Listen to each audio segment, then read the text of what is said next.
नमस्कार, शुभ सकाळ सगळ्यांना. मी लतिका तुम्हा सर्वांचं पुन्हा एकदा माझ्या छान अशा मराठी ब्लॉगमध्ये अगदी मनापासून स्वागत.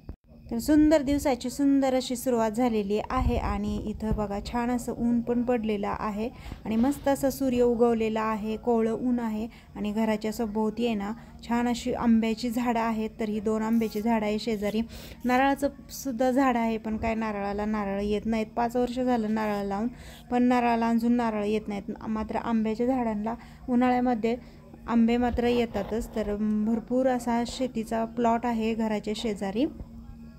कांद्याच्या बराकी आहेत, वैरण वगैरे आहे गायांसाठी. तर छान मस्त असा निसर्गरम्य ठिकाण आहे आणि माझ्या घराच्या पुढे आहे ना मी अशी छान गोकर्णाची झाडं लावली आहेत. त्याच्यानंतर सदाफुलीचं झाड लावलं आहे, गुलाबाचं पण झाड आहे आणि छान अशी गोकर्णाला मस्त डार्क जांभळ्या कलरची फुलं आलेली आहेत बघा. तर ही महादेवाला खूप आवडतात गोकर्णाची फुलं. तर श्रावण महिन्यात आवर्जून महादेवाच्या पिंडीवर गोकर्णाची फुलं वाहिली जातात. तर इथं छान अशी सदाफुलीची पण झाडं आहेत. तर सदाफुली मी मुद्दाम लावलेली आहे. ज्यावेळेस आपल्याला देवाला फुलं व्हायला कमी पडतात ना, तर त्यावेळेस सदाफुली वगैरे वाहता येते. तर इथं छान मस्त गुलाबाला 2 अशी फुलं आलेली आहेत आणि इथं सफेद कलरचा गोकर्ण पण आहे माझ्याकडे. तर त्याला मध्ये असा पिवळा असा शेड आहे आणि पूर्ण फुल हे सफेद कलरचंच आहे. छान आहे हा पण शेड त्याच्यामध्ये. तर आता आहे ना मी देवाला फुलं घेते. तर गोकर्णाची, गुलाबाची आणि सफेद गोकर्ण अशी फुलं घेतली तर देवपूजेला बरी पडतात आपल्याला फुलं वगैरे व्हायला. आणि देवघरात फुलं वगैरे असली ना मग पूजा करायला सुद्धा बरं वाटतं. तर आता देवांना आंघोळ वगैरे झालेली. तर मिस्टरांनीच देवांना आंघोळ वगैरे घातली. सगळं गंध वगैरे जो काही लावायचा असतो ते लावलेला. मी फक्त इथं फुलं वाहते आणि देवपूजा करून आहे ना हळदी कुंकू वाहते. तर रोज सकाळी आहे ना फुलं वाहते आणि नमस्कार करते आणि दिवा वगैरे अगरबत्ती लावायचं हे माझ्याकडं काम असतं. तर छान अशी फुलं वगैरे वाहिलीत बघा आणि मस्त अशी माझी देवपूजा झालेली आहे. आणि जर मला देवपूजा करायची झालीच तर मी माझी सगळी कामं आवरून मगच देवपूजा शांतपणे करते. मला असं घाईघाईमध्ये देवपूजा करायला नाही आवडत. तर इथं मी छान असा मस्त गुळाचा कोरा चहा ठेवला आहे आणि रोज सकाळी मी कोरा चहा पिते. आणि इथं आहे ना मी काळेवाल शिजत घातलेत. तर रात्री मी भिजत घातलेले काळेवाल. तर आता सकाळी ना ह्याची आमटी बनवायची म्हटलं, म्हणून मग 2-4 कुकरला शिट्ट्या केल्या. तर छान असं मऊसूत हे शिजतं. तर याच्यासाठी मी वाटण जे आहे ना ते खरपूस असे शेंगदाणे भाजून घेतलेले, खोबरं, थोडं हिरव्या मिरच्या, कढीपत्ता आणि कोथिंबीर असेल तर कोथिंबीर घ्या, जिरं घ्या. हे छान असं मिक्सरमध्ये चांगली पेस्ट करून घेतली आणि आपल्याला तेलामध्ये ना जिरं, मोहरी, हिंग टाकून छान असं परतून घ्यायचं आहे. एकदा परतून झालं ना, जेवढी फोडणी आपली छान अशी परतली जाईल ना तेवढी आपली भाजीसुद्धा खूप छान होते. तर इथं छान असं मस्त रस्सा ठेवलेला आहे मी, कारण पातळच भाजी मला टिफिनला द्यायची होती, त्याच्यामुळे आहे ना मी रस्सा भाजी बनवली. तर हे पहा अशा पद्धतीने बाजरीच्या भाकरीसोबत, गरम गरम चपातीसोबत खूप छान लागते. झाली आहे आणि संध्याकाळचे म्हणजे सायंकाळचे 4:30 पावणे 5 वाजत आलेले आहेत. आणि आहे ना माझा 4 ते 5च्या दरम्यान आहे ना माझा चहाचा टाईम असतो आणि दिवसातून मी एकदाच चहा पिते. सकाळी कोरा चहा पिते. तर आता आहे ना वातावरण पण खूप असं छान फ्रेश झालेलं आहे बघा, तुम्ही बघू शकता इकडं. आणि आपल्या गुलाबाला पण फूल आलेलं आहे. आज एकच फूल, कारण बाकीची फुलं आहेत ना मी तोडून फ्रीजमध्ये ठेवली, कारण देवासाठी बरी पडतात ती.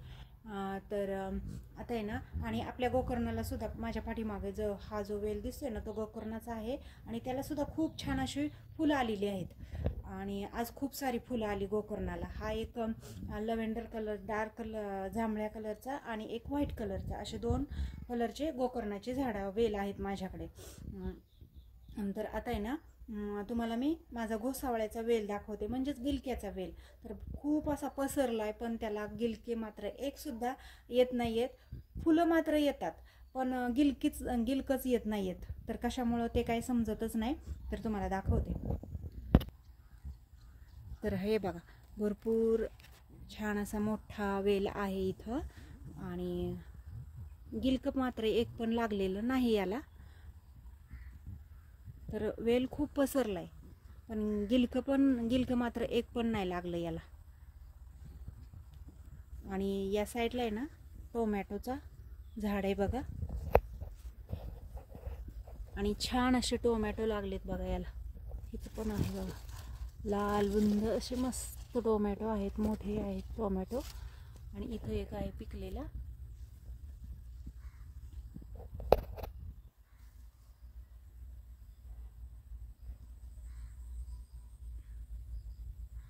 तर बघू शकता इथं बघा, हा मोठा वेल पसरलेला आहे, पण काय याला गिलकं मात्र एकही लागलेला नाही.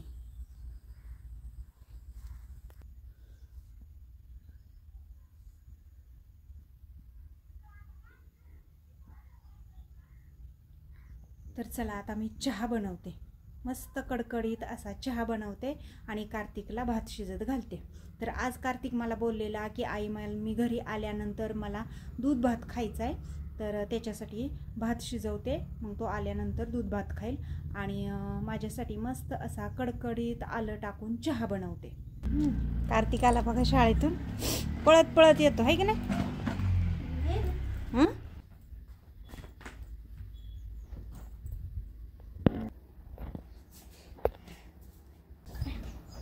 दमला ना, गरम झालंय ना.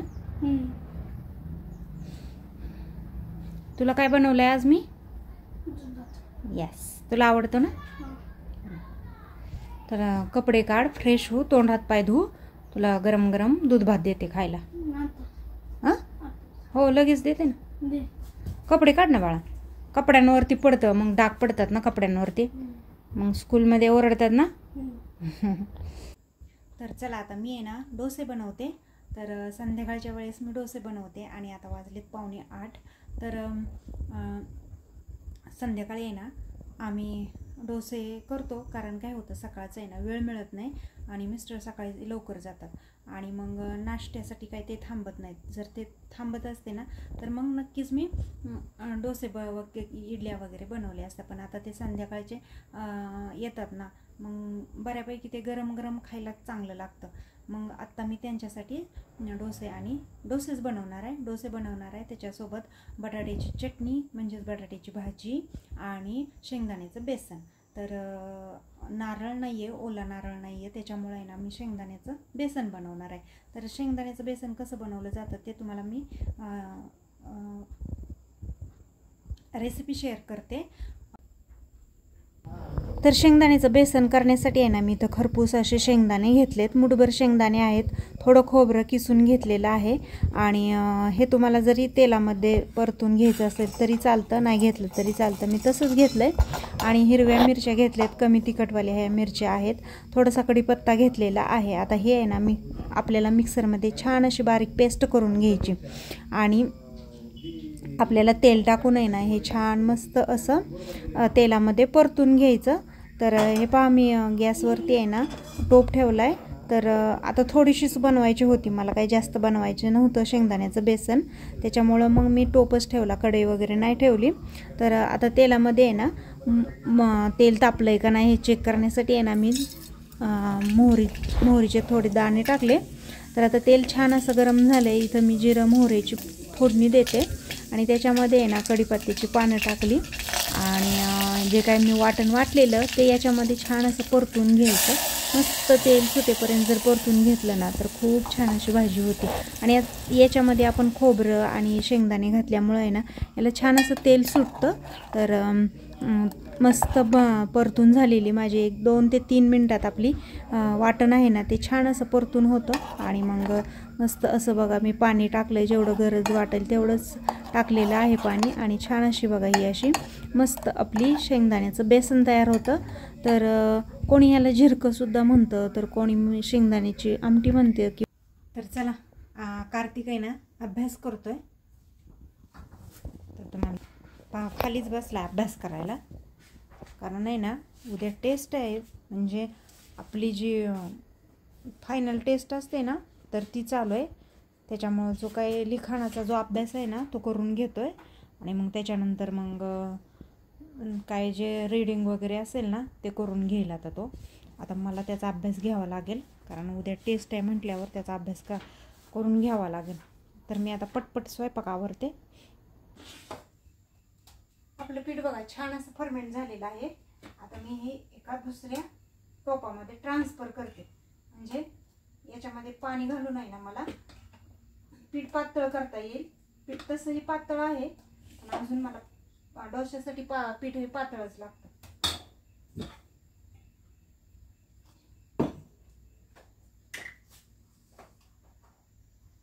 याच्यामध्ये सोडा पण टाकलेला नव्हता, मग सोडा पण टाकून घेते. तर आता हे छान असं हलवून घेते.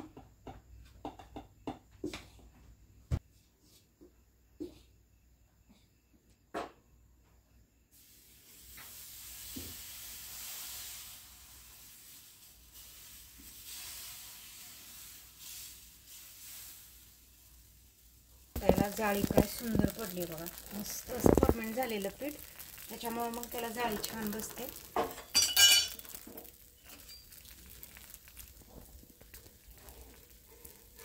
गॅस कमी केला मी.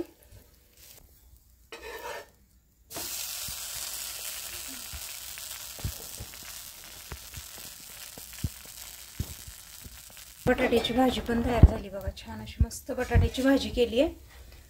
आणि एकीकडे डोसे चालले असे गरम गरम. आता कार्तिकला देते जेवायला. तर बघू शकता हे असं ताट झालेलं आहे. छान असे डोसे बनलेत बघा, मस्त मऊसूद असे डोसे आहेत. कसं झालंय?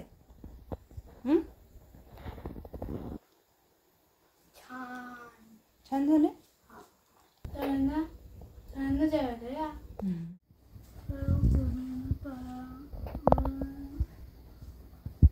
थर्मासमध्ये चहा थंड का होत नाही? थर्मासमध्ये माहिती मिळव ते नाही आहे ना. तरी पण आपण हे करायचं, याची प्रॅक्टिस करायची. नंतर थोडं. तर आता इथं मिस्टर घेत आहेत कार्तिकचा अभ्यास. तर चला आजचा व्हिडिओ कसा वाटला, व्हिडिओ आवडल्यास नक्की लाईक करायला विसरू नका. धन्यवाद.